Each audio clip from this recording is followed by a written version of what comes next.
Web3.tv.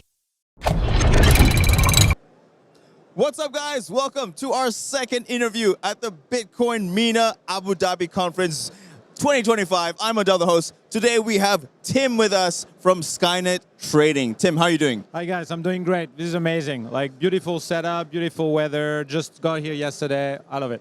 Amazing. Tell us a bit about yourself. Let's get straight into it. What are you doing right now? What keeps you busy? Tell us a bit about yourself. Yes, so I'm the head of APAC for Skynet Trading. It's a market maker, so we work with dozens of projects all around the world, helping them getting listed on centralized exchanges, this and that.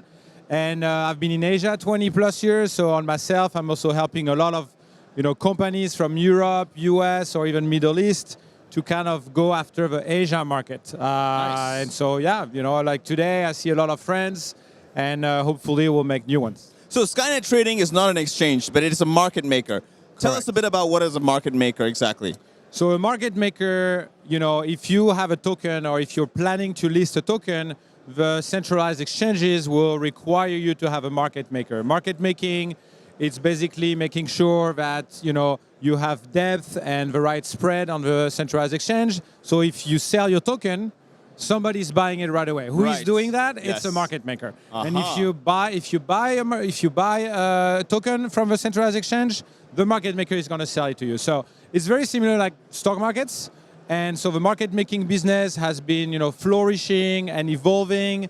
There's a lot of also new licensing laws that are coming around the world. So it's a lot of competition, but it's a very good space. We're one of the oldest one on the market. We've been here since 2019.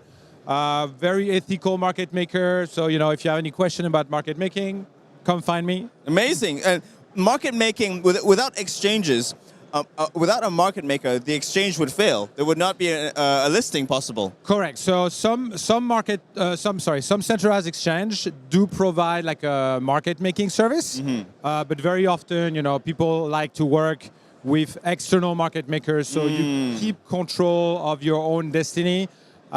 Because if you put all your eggs in one basket. We know how it is in crypto. It's good to mitigate risks, right? And do you think, in your opinion, it's a conflict of interest if an exchange is also a market maker? I don't think so. I think it's all about what is your project, what parameters you define with the partners. So if a centralized exchange do market making for you, then great. Just make sure you have people in your team that really understand the intricacies of all that process.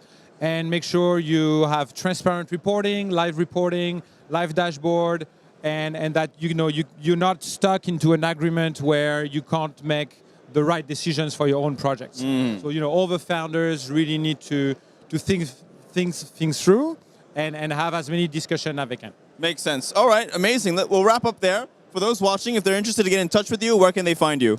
Very easy to find me. Team Web3 on X. On Telegram, Team Web3, TIM Web3. Thank you so much for your time, Tim. Cheers. All right, guys, that's a wrap. Thanks so much for watching. Hope you found this insightful. We'll leave all the links in the description so you can check out Tim's profile. Thank you again. I'm Adele, the host, and I will see you next time. Cheers. Web3.tv.